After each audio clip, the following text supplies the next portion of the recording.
The universe is unimaginably large. There are hundreds of billions of galaxies. Each galaxy contains hundreds of billions of stars.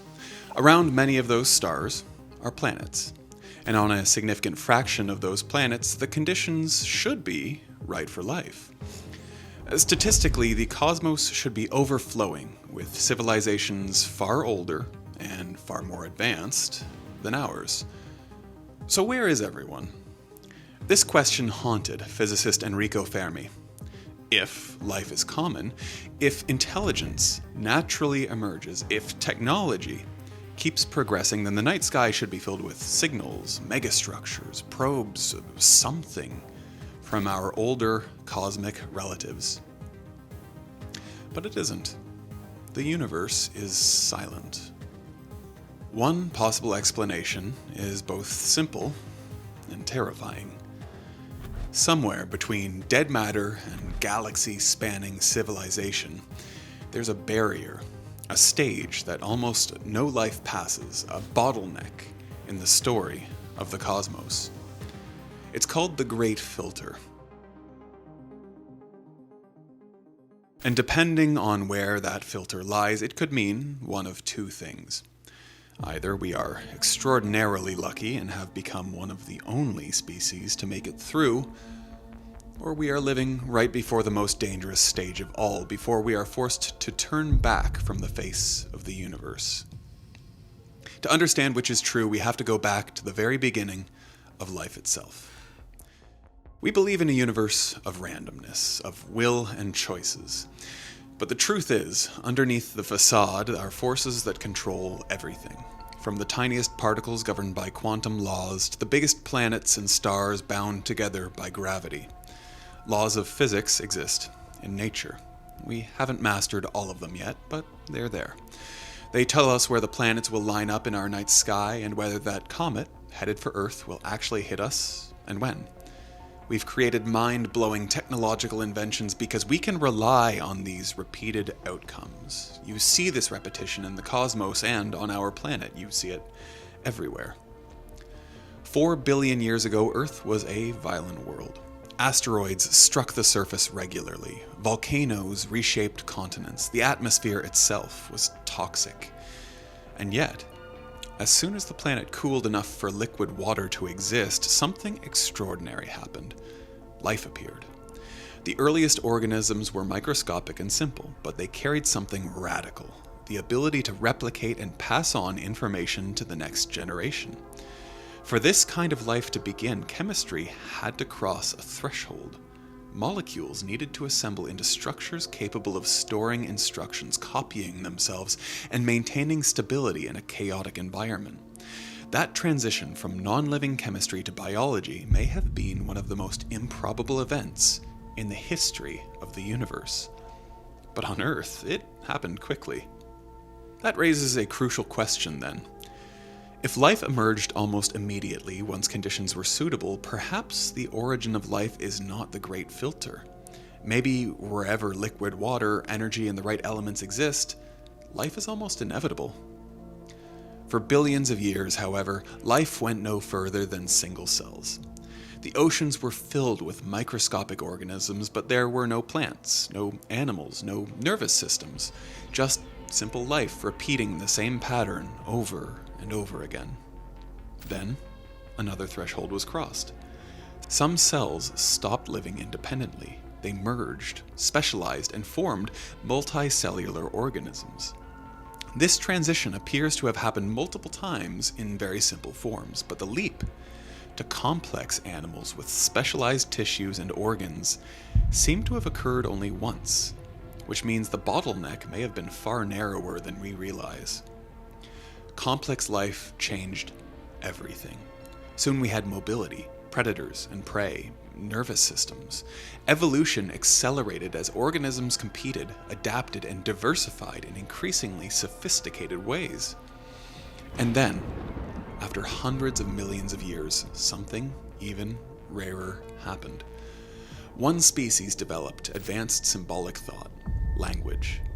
The ability to transmit knowledge across generations. Intelligence not just for survival, but for abstraction.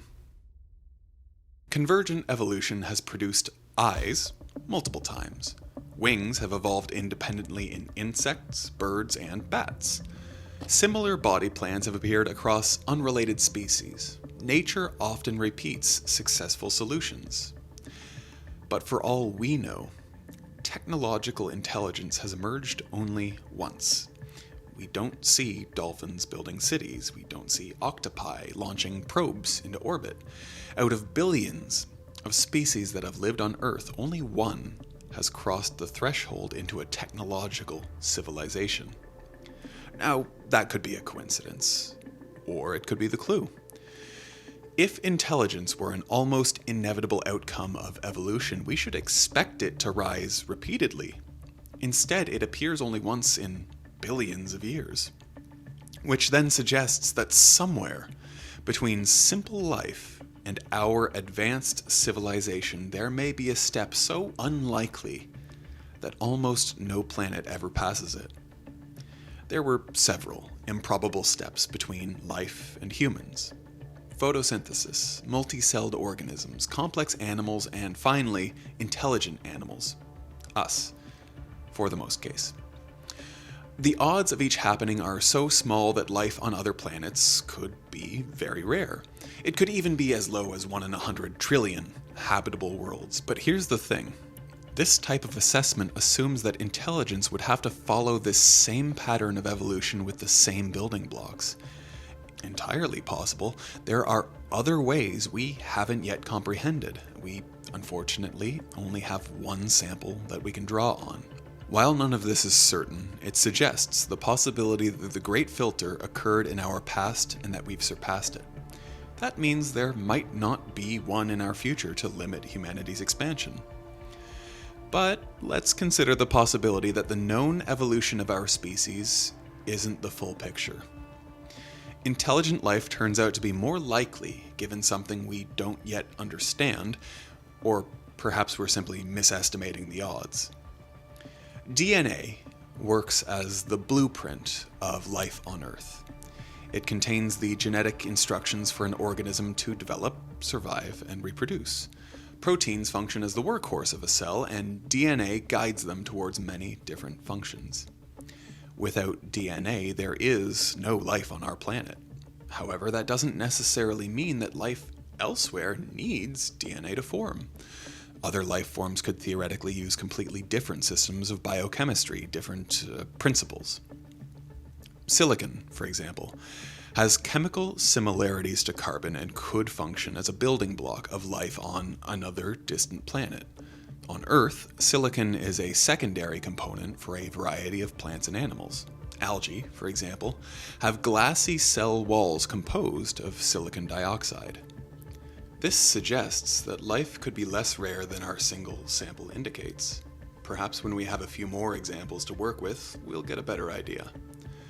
There's also an issue with tracing back an event, such as the emergence of intelligent life, and reverse calculating the probability of that event based on what made it possible. You inevitably arrive at very low probabilities. Regardless, we do have possible great filters in our past. If they turn out to be the reason we don't see other alien civilizations, then we can breathe a small sigh of relief that we've moved past that barrier and are not doomed to future failure. But let's turn our discussion to the future. Because while we may have passed the Great Filter, that doesn't outright dismiss the idea of another one in our future, one that we could be the first to succumb to. If you've been paying any attention to the news at all, you're likely familiar with the filters we need to be concerned about in our very near future. If human civilization is going to reach the point of populating the solar system and the galaxy, we have many hurdles directly in front of us. They're currently competing for your attention, with perhaps the most significant one taking a backseat. Speaking of distractions, one of the biggest distractions in the modern world is something most of us don't even realize is happening. Every time you go online, dozens, sometimes hundreds of companies are quietly collecting information about you. Your name, your location, your browsing habits, even your search history. All of it gets gathered, packaged, and sold by data brokers who build detailed profiles about who you are. And those profiles don't just sit there. They're used to target you with distracting ads, manipulate your attention, and in some cases, they even end up in the hands of scammers who use that information against you. This is exactly why today's sponsor, Incogni, exists. Incogni is a service that automatically removes your personal information from the places that you can't see. Data brokers, people search sites, and predatory directories that trade your identity like a commodity. All of these data brokers are required by law to delete their information if you ask. But trying to do that yourself can take weeks, months, or even years. But Incogni handles it automatically and continuously, sending removal requests and keeping your data out of the hands of bad actors. They also just released their new custom removals feature, which takes this even further. Just Google yourself, find a site exposing your information, copy the link, and Incogni's privacy experts will work to have it removed even from sites outside of their automated network. So if you want to cut down on one of the biggest hidden distractions in the digital world and take back control of your data, go to incogni.com/aperturedeal and use the code ApertureDeal to get 60% off an annual plan. Now back to our story. Energy consumption. Life in all its forms requires energy to resist entropy. Entropy is the tendency of systems to fall into disorder. If left alone, structures break down, heat dissipates, organized patterns unravel, the universe naturally moves towards equilibrium or uniformity. But life is the opposite of that. Life, by definition, requires order to function. It has to maintain structure, repair damage, regulate temperature, preserve information. And none of that happens passively. It requires constant energy input. The moment that energy flow stops, the organism decays and that order collapses back into chemistry. And the more complex life becomes, the more energy it requires to maintain that delicate balance. A bacterium needs far less energy than a human brain. A civilization of billions of humans requires exponentially more. As populations grow and technology advances, energy demand multiplies. Agriculture, industry, transportation, data centers, manufacturing, all of it is powered by transforming energy from one state to another. Energy is never destroyed, but every transformation increases entropy somewhere else in the system. It's in this process that we leave behind a destructive impact on the world around us. When we cut down forests for homes and firewood, we destroy trees that turn carbon dioxide into oxygen. When we consume too many of a single species of fish, we disrupt our entire ecosystem. Other species can thrive without so many predators around, and as a result, they exhaust their own energy supply and they start to die off, which leads to even more imbalances elsewhere. When we produce and use oil and gas, we transfer CO2 into the atmosphere. That in turn produces a warmer climate that is more hostile to organic life. Now, this may not be a uniquely human flaw. It might just be the great filter, a thermodynamic inevitability that once a species reaches the point of dominating its environment, it must consume vast amounts of energy and, in doing so, destabilizes the very systems that made its survival possible in the first place. We see smaller versions of this pattern in nature. Beavers are able to create new ecosystems by cutting down trees and making dams that flood areas. In their native habitats, ecosystems adapt to their engineering because it's natural. But when introduced elsewhere, their environmental modifications can devastate forests and alter water systems dramatically. Like in South America, where the introduction of beavers has devastated the native beech forests of Tierra del Fuego. Now, imagine that principle scaled to the level of planets. A civilization capable of reshaping its world may eventually push that world beyond sustainable limits, not out of malice or ignorance, but as a byproduct of growth. If this pattern is universal, then Perhaps many intelligent species reach a stage where their energy demands outpace the stability of their biosphere. They may not be destroyed by war or steroids or technological progress, but simply by overheating their own cradle.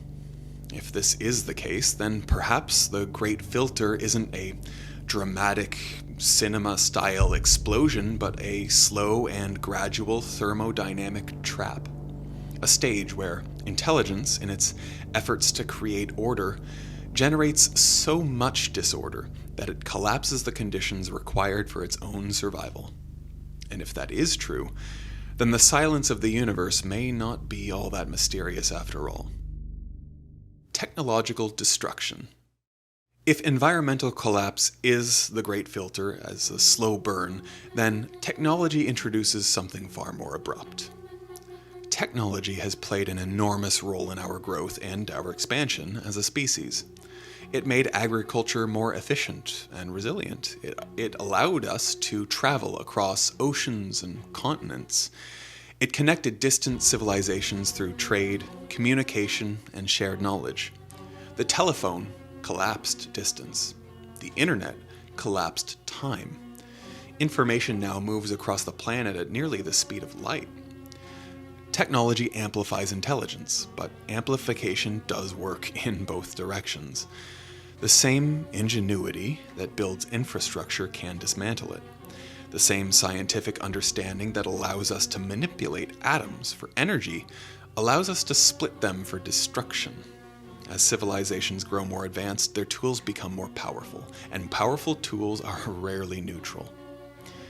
Aside from environmental destabilization from accelerating energy demands, there are other technological threats that loom over us like shadows. The first is, obviously, weaponry. If potential alien species are anything like us, they form groups that feel threatened by other groups. They've designated enemies, allies, and neutral parties, and to defend or vanquish their opponents, they've competed technologically. Sometimes that means being the first country to go to space or to land on the moon, but more commonly it takes the form of producing weaponry. The first army, mounted, dominated the other on foot. Artillery annihilated infantry. But most significantly, the atomic bomb brought a country to its knees by unleashing unimaginable horror on its people. The two bombs dropped on Hiroshima and Nagasaki were the last two used on human beings. Since then, we've lived in a state of low-lying fear that even more advanced nuclear weaponry would be used to start a full-scale nuclear war. The result of this is the near-complete annihilation of Homo sapiens. Given the close calls that happened during the Cold War, it seems we beat the odds in avoiding nuclear catastrophe. Would alien civilizations be so lucky? Will we be this fortunate in the near and the distant future? It's very possible that other intelligent life doesn't form competing tribes, however. This could simply be a result of our unique evolutionary makeup. Humans evolved in small groups that competed for territory, food, and mates. Cooperation within the group increased survival, but so did suspicion of outsiders. Tribalism may not be a universal feature of intelligence. It may just be a quirk of how we happen to get there. Intelligent life elsewhere may not divide itself so sharply. It may not fragment into nations, ideologies, and rival factions armed with planet-ending weapons. It may not need to. The notion of a hive mind has long since been a staple of science fiction and fantasy. Stories imagine civilizations bound together by a shared consciousness, unified in purpose, free from internal conflict. The show Pluribus, for example, explores the idea of an alien civilization offering humans the gift of psychic connection, dissolving individuality into collective awareness. But this concept doesn't come from nowhere. On Earth, we already see species that function in ways that blur the line between individual and collective. Bees are the obvious example that come to mind. We even borrowed the term hive mind from them. A single bee is limited, almost fragile. But a hive behaves like a superorganism. Information spreads rapidly through dance and pheromones. Roles are distributed. Decisions emerge from collective signaling rather than a central authority. The hive regulates temperature, allocates labor, and defends itself as if it were one body with thousands of moving parts. And ant colonies operate similarly. Some species of ants farm fungi. Others wage organized wars on other species. Individually, simple organisms, but collectively, astonishingly complex. If intelligence were to evolve in a species that already functioned as a tightly integrated collective, its trajectory might look very different from ours. Internal conflict might be minimal. Arms races may never ignite. The energy that we pour into military competition might instead be directed entirely towards exploration or sustainability. In such a scenario, technological destruction through warfare would not be an inevitable stage. The Great Filter would not be tribal rivalry escalating into planetary suicide, but this possibility does cut both ways. A highly unified species might also lack certain pressures that drive rapid technological acceleration. Much of humanity's scientific progress has been fueled by competition, fear, and geopolitical rivalry. The space race, for example, was born not from pure curiosity but from tension between superpowers. If you remove all conflict, perhaps the urgency to expand beyond one's planet diminishes as well. A harmonious civilization might stabilize itself indefinitely on its homeworld, neither destroying itself nor trying to reach the stars. In that case, the universe would still appear totally silent. Not because civilizations die, but because they never feel the need to leave their homes. Which raises an unsettling possibility. Perhaps the Great Filter is not self-destruction at all. Perhaps it is stagnation. A stage where intelligence achieves stability but never crosses that threshold into visible, galaxy-altering expansion. And if that's true, then our tribal flaws may be both our greatest weakness and the very thing pushing us forward. The same instincts that divide us may also be the reason we build rockets. But there is another way that technology could annihilate us, one that has moved from science fiction to daily headlines in just a few short years. I'm of course talking about artificial intelligence. Unlike nuclear warfare, AI does not require hatred, rivalry, or even intent to become dangerous. It emerges from optimization and automation, our desires to automate thought itself. At the most immediate level, AI is already reshaping human psychology and society. Right now, it is potentially causing psychosis. LLMs are validating, amplifying, and co-creating psychotic symptoms. Specifically, they seem to be encouraging delusions. For vulnerable people, systems designed to be helpful can unintentionally amplify delusions or paranoia. That isn't out-and-out malevolence. It's a misalignment between statistical pattern generation and fragile human cognition. A pretty common example is people being led to believe that they've uncovered a secret truth that was actually just a delusion that ChatGPT conspired to create. On a more broad scale, AI also threatens economic stability. If intelligence becomes cheap and infinitely scalable, the value of human cognitive labor may plummet. It's very possible that white-collar jobs could be wiped out in the decades ahead. Societies built around employment as a source of income and identity could face severe disruption. That, of course, depends on attitudes towards work changing and on governments being humane. Oh boy. The potential civil strife could be immense and catastrophic. It's hard to imagine how that could all play out. And then there's the threat of artificial superintelligence, or ASI. Every AI company is racing toward the goal of a simulated intelligence superior to humans. It would have the capacity to learn and improve autonomously.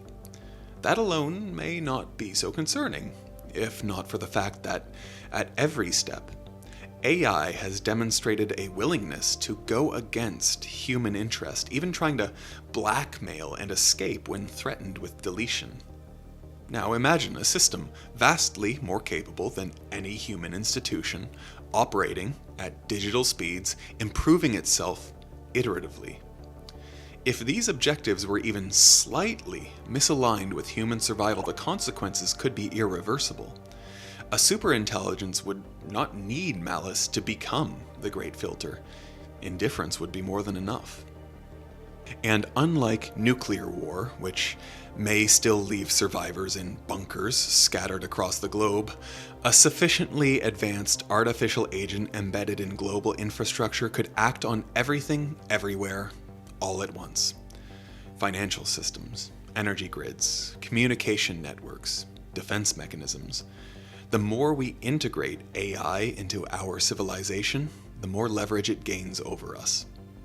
It is possible that any sufficiently advanced species eventually attempts to build minds greater than its own. Intelligence seeks to replicate and extend itself. It's a natural progression of tool making. In that case, artificial superintelligence may be a near universal stage of technological evolution. And if alignment proves extraordinarily difficult, then this stage could represent a powerful candidate for the Great Filter. Civilizations may not destroy themselves in anger, they may just build something more competent than they are and then quietly hand over the keys to their own future. If so, the silence of the universe may not be the aftermath of nuclear explosions, it may just be the result of replacement. Regardless of the specific mechanism, technological advancement introduces existential risk long before a species masters interstellar travel. A civilization may reach extraordinary heights on its home planet and still collapse before ever getting the chance to spread to the stars. Sure, humanity might survive a limited nuclear exchange and rebuild over the centuries.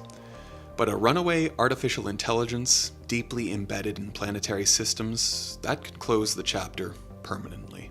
And yet, even this might not be the final barrier, because there's another constraint that has nothing to do with self-destruction. One that we often don't like to talk about, but could be the greatest limit any sufficiently advanced civilization faces. Politics. Technology is often framed as the main obstacle between a civilization and the stars. But even if the physics works, even if self-destruction is avoided, there remains a more quiet barrier. Motivation. What drives a civilization to expand beyond its homeworld? On Earth, our most dramatic technological leaps have rarely been fueled by pure curiosity. The space race accelerated because of geopolitical rivalry between the United States and the Soviet Union. Competition created urgency. Urgency then unlocked funding, focus, and risk tolerance. Rockets were built, not only to explore, but to demonstrate dominance. Conflict, paradoxically, pushed us towards the cosmos. But would intelligent aliens necessarily share that trajectory? Their evolutionary history might not produce rival nations, ideological blocs, or arms races. If their societies are more unified or even more stable, they may lack the pressures that drive large-scale expansion. Ambitious projects like interstellar travel demand enormous coordination and resources over very long periods of time. They require sacrifice, deferred gratification, collective agreement that reaching the stars is worth the cost. And that agreement is not guaranteed. The goal of understanding the cosmos may also be a rare occurrence among alien life. A civilization could reach technological maturity and simply decide that virtual realities are more rewarding than physical expansion. It could turn inward, optimizing comfort, art or internal exploration instead of building starships. It could stabilize its population and its energy use, achieving a sustainable equilibrium that removes any urgent need to colonize other systems. From the outside, such a world would be nearly invisible. It would emit no megastructures, no galaxy-spanning empires, no obvious techno-signatures, just quiet stability. There's also the possibility that curiosity itself isn't universal. The drive to understand the cosmos may be a byproduct of specific evolutionary and cultural conditions. An intelligent species might focus entirely on immediate survival pressures, or, conversely, become so secure that expansion doesn't feel necessary. We often assume that intelligence naturally seeks outward growth, but that assumption may be anthropocentric. Our motivations are deeply shaped by our socio-political circumstances. Scarcity, competition, and uncertainty have pushed humanity towards innovation and exploration. If you were to remove those pressures, the trajectory might look very, very different. In that sense, sociopolitics could act as a filter, not by destroying civilizations, but by containing them. A species might survive for millions of years on its home planet and never attempt interstellar travel. It may never transmit signals powerful enough to be noticed across cosmic distances. The universe could be full of intelligent life that simply does not care to announce itself. If that is the case, the Great Filter isn't a catastrophe, it's a ceiling of ambition. And that possibility is frankly almost as unsettling as extinction, because it means the silence above us may not be the aftermath of some great and catastrophic failure. It may be the result of a choice. And if it is, what does that say about us and our insatiable need for expansion and colonization, instead of looking inwards and working together to keep and protect our home? While you do think about that, there's one more disappointing consideration that I do want to discuss. It's rather sad to talk about because it essentially makes all this meaningless. The truth is there may not be a great filter, the way we like to think of it. Space colonization may simply just not be technically feasible for any civilization, no matter how advanced. The closest star system to Earth, Alpha Centauri, is 4.38 light-years away. That may not sound like much, but light travels at nearly 300,000 kilometers per second. At that speed, it takes over 4 years to get there. With our fastest current spacecraft, the journey would take us tens of thousands of years. Interstellar space is staggeringly and brutally far. To make the meaningful expansion feasible, a civilization would need to travel as close to the speed of light as possible. But, according to Einstein's theory of special relativity, any object with mass requires more and more energy as it accelerates. As it approaches the speed of light, the energy required approaches infinity. Infinite energy is not a technical challenge, it is a physical impossibility. That single constraint reshapes the entire possibility of space travel. We can imagine generation ships where countless human lifetimes pass during transit. We can imagine suspended animation, self-sustaining biospheres drifting between stars. But each of these solutions introduces immense engineering challenges and existential risks of its own. Warp drive concepts attempted to sidestep the issue by manipulating space itself, contracting space in front of a vessel and expanding it behind. In theory, this would allow faster-than-light travel without locally exceeding light speed. In practice, the energy requirements appear astronomical. Some models demand exotic matter with negative energy density, something we have no evidence exists in any usable quantities. While the mathematics allows for fascinating possibilities, reality has not been so accommodating. And this may not be a uniquely human limitation. The laws of physics appear consistent across the observable universe. If relativity imposes a universal speed limit, then every intelligent species faces that same barrier.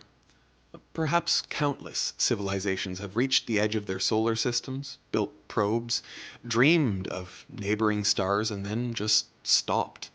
Not because they destroyed themselves, not because they lacked the ambition even, but because the universe is structured in a way that keeps islands of intelligence separated by oceans that are too vast to cross.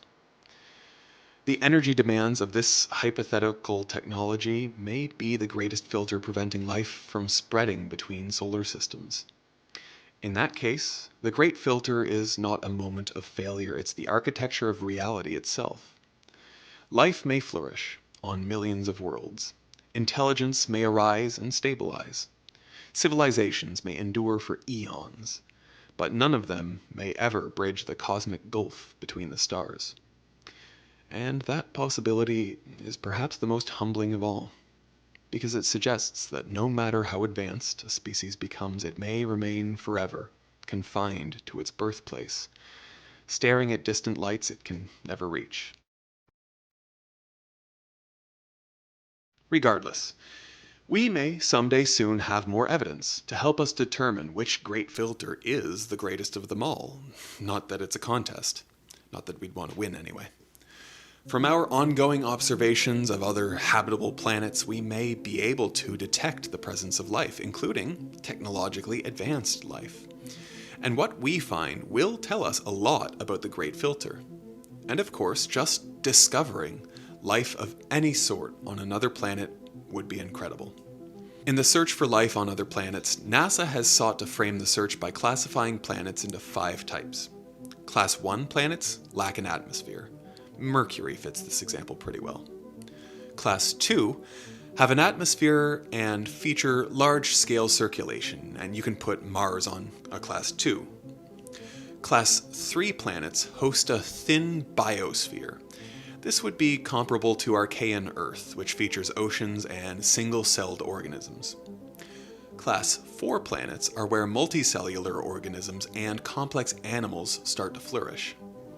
Class 5 planets will feature a faintly visible technosphere, like an atmosphere or lithosphere, but composed of technology. We're thinking about roads, buildings, factories, and satellites. Earth is considered a hybrid class 4 and 5 in this particular scheme, with a technosphere that is barely visible. To reach class 5, we would have to master renewable energy sources and not blow ourselves up in the process, so fingers crossed. To find these different classes of planets, scientists are searching the stars for biosignatures and technosignatures. The more planets they assess, the more accurately we can place the Great Filter. Having more than one sample will, of course, go a very long way. If, in our survey of habitable worlds, we find that life is commonplace and technology rare, that would suggest that the Great Filter is behind us. More specifically, if a Class 3 planet is much more common than a Class 4, that would mean that complex life biospheres are a rarity, and that the filter is between single-celled organisms and complex life. If Class 4 planets occur more frequently than Class 5 planets, it would mean that few civilizations achieve a technosphere. That may imply that the Great Filter is still in front of us, likely one of our immediate challenges, such as climate change or artificial superintelligence. The existence of many Class 5 planets suggests that the transition to a planet capable of a technosphere is very feasible. We aren't evolutionarily doomed to decline before we achieve the futures that we dream about in science fiction. According to NASA, we've confirmed the existence of 6,000 exoplanets. And of those planets, approximately 70 of them are in that habitable Goldilocks zone. That means they'd have the right temperature for liquid water, but may or may not have the right chemical ingredients to support life. The James Webb Space Telescope has advanced this search for classifying planets and will continue to provide results for years to come. With its transmission spectroscopy, it can analyze the atmosphere of exoplanets in great detail. It compares the light filtered through a planet's atmosphere with the light from the parent star. The different chemicals in the atmosphere absorb different colors from the star. The missing colors give away which atoms and molecules are present in that atmosphere, so it can detect methane, water vapor, carbon dioxide, and more. As a result, scientists can identify biosignatures that confirm the existence of life. Nature repeats. We can look for its patterns out in the cosmos to tell us about our future and maybe our past. But the problem we face is distinguishing rare from common repetitions. Is intelligent life a once-in-a-cosmos event, or is it a frequent occurrence? And do intelligent species routinely move past self-annihilation, or do they sink in the face of this barrier? Maybe one day soon, we'll know with some probability whether life's greatest challenge came before us or awaits us in the near future. Regardless, we need to look at our challenges now and treat no outcome as inevitable. We can do our best to move past them, whether they're a great filter or just a speed bump on life's way. And you know, another way to think about all of this is that instead of expanding across space, sufficiently advanced civilizations choose to expand amongst dimensions instead. If this is the case, alien life could very well be all around us, manipulating things in our dimension while we're none the wiser. It's a very scary thought, and one that we explore in this video. You can click right here or here, somewhere, to keep watching.